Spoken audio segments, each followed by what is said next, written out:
Assalamualaikum warahmatullahi wabarakatuh. Halo anak-anakku yang soleh dan soleha. Bagaimana kabar hari ini? Semoga kalian selalu dalam lindungan Allah Subhanahu wa Ta'ala ya. Amin. Sebelum kita belajar, alangkah baiknya kita mengucapkan basmalah. Bismillahirrahmanirrahim. Oke, hari ini kita akan membahas kisah teladan Nabi Yusuf alaihissalam.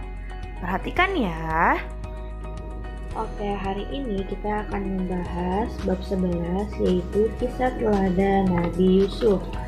Nah, perhatikan ya. Di sini ada kisah Nabi Yusuf alaihissalam. Nabi Yusuf alaihissalam adalah putra Nabi Yakub dari 11 bersaudara. Pada masa kecilnya, Nabi Yusuf alaihissalam sangat disayangi oleh ayahnya karena memiliki budi pekerti yang baik dan bagus rupanya.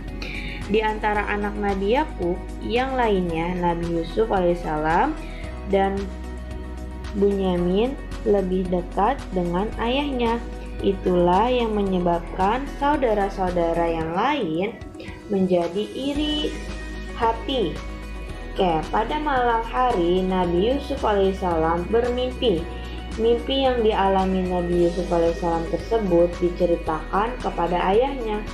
Wahai ayah, sesungguhnya aku telah melihat 11 bintang dan matahari serta bulan bersujud kepadaku.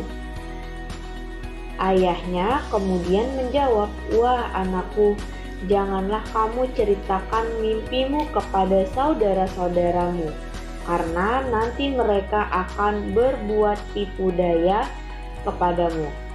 Sesungguhnya setan itu musuh yang nyata bagi manusia. Matahari itu diumpamakan ayahnya, rembulan diumpamakan ibunya, dan 11 bintang diumpamakan saudara-saudaranya Nabi Yusuf alaihissalam, dikarenakan kebencian saudara Nabi Yusuf alaihissalam ketika mendengar hal tersebut.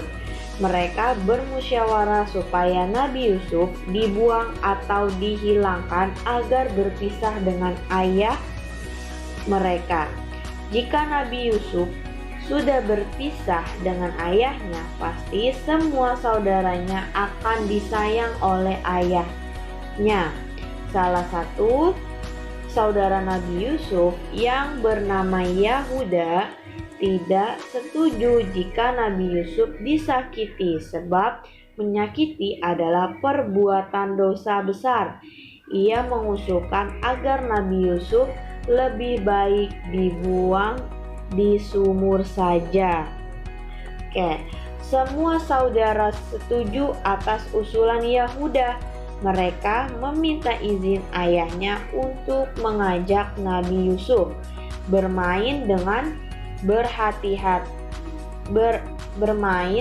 berat hati dan rasa khawatir. Ayahnya mengizinkannya untuk diajak bermain. Ketika sudah sampai di hutan, baju Nabi Yusuf dilepas, kemudian Nabi Yusuf diceburkan ke sumur oleh saudara-saudaranya. Lalu baju Nabi Yusuf disobek-sobek dan diberi darah binatang agar ayah mereka percaya kalau Nabi Yusuf telah meninggal dimakan binatang buas. Ya, Menurut anggapan saudara-saudaranya, Nabi Yusuf tidak akan bertemu lagi dengan ayahnya. Namun Allah Subhanahu wa Ta'ala tetap melindungi hamba yang dipilih menjadi nabi itu. Di dalam sumur tersebut, Nabi Yusuf diberi wahyu oleh Allah Subhanahu wa Ta'ala bahwa kelak ia akan menceritakan kejadian ini kepada mereka, sementara mereka tidak menyadarinya. Nah, ternyata Nabi Yusuf ini sangat baik hati dan berbudi pekerti. Nah, Nabi Yusuf memiliki ayah, ibu, dan juga 11 saudara. 11 saudaranya tidak menyukai Nabi Yusuf. Nah, oke, sekarang kita lanjut ya. Cobaan yang dialami Nabi Yusuf. Setelah peristiwa diceburkan Nabi Yusuf alaihissalam ke dalam sumur oleh saudara-saudaranya atas izin Allah Subhanahu wa taala, Nabi Yusuf diberikan keselamatan. Nabi Yusuf berada di dalam sumur selama 3 hari. Lalu sekelompok pedagang melewati sumur dan beristirahat. Salah satu pedagang yang bernama Malik hendak mengambil air di dalam sumur.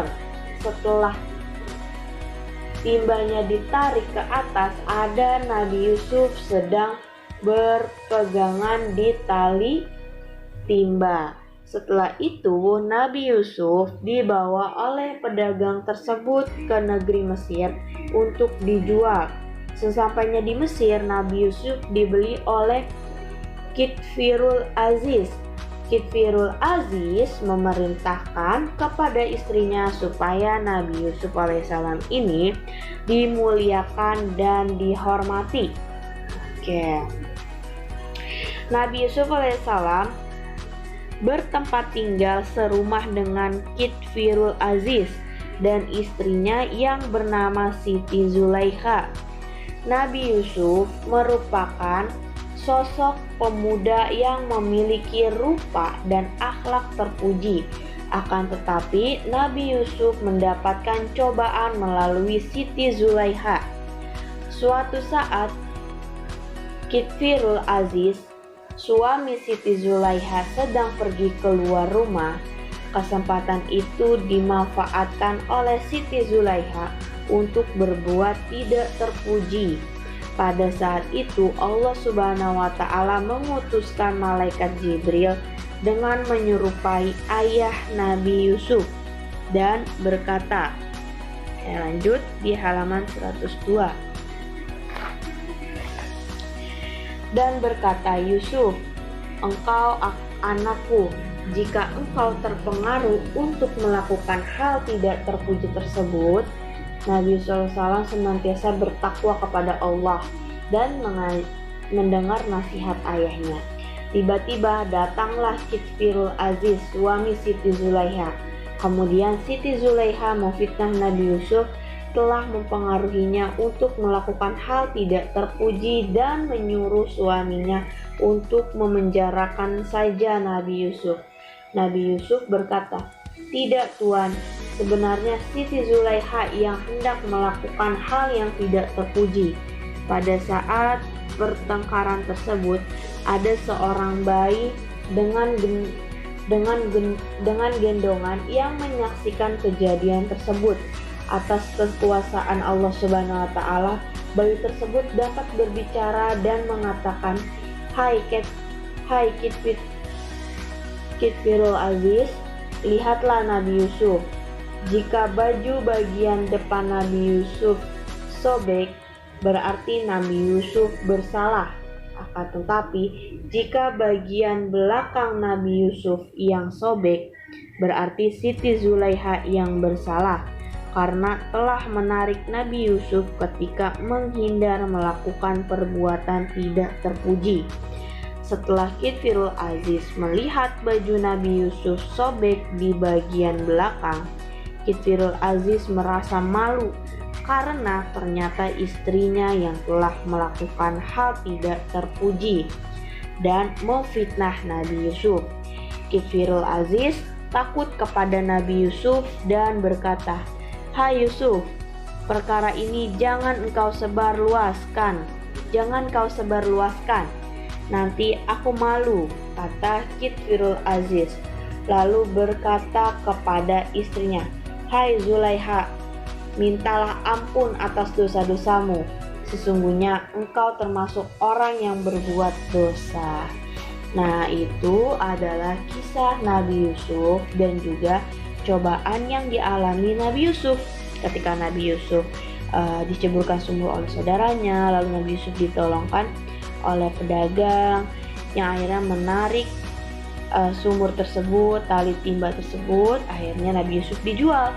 Setelah itu ketemulah dengan Kitfirul Aziz. Nabi Yusuf difitnah oleh Siti Zulaikha dan akhirnya ada seorang bayi yang Allah berikan hidayah, yang Allah berikan kekuasaannya, itu bayi itu bisa berbicara. Nah, itu adalah cobaan dan kisah Nabi Yusuf. Oke, untuk itu Ustazah akan memberikan latihan soal. Oke, untuk soalnya yaitu perhatikan halaman 104 Amaliyah. Oke, di situ ada nomor 1, 2, dan 3. Kerjakan bagian nomor 3 saja yang tabel. Oke, itu setuju, tidak setuju, dan alasannya. Kalau setuju, alasannya apa? Tidak setuju, alasannya apa? Oke, jika sudah selesai, kalian bisa foto dan kirimkan ke WA Ustazah Lina ya. Oke, untuk itu, untuk mengakhiri pembelajaran hari ini, alangkah baiknya kita mengucapkan hamdalah. Alhamdulillahirabbil alamin. Oke, sekian dari Ustazah, kurang lebihnya mohon maaf. Wabillahi taufiq wa hidayah. Wassalamualaikum warahmatullahi wabarakatuh.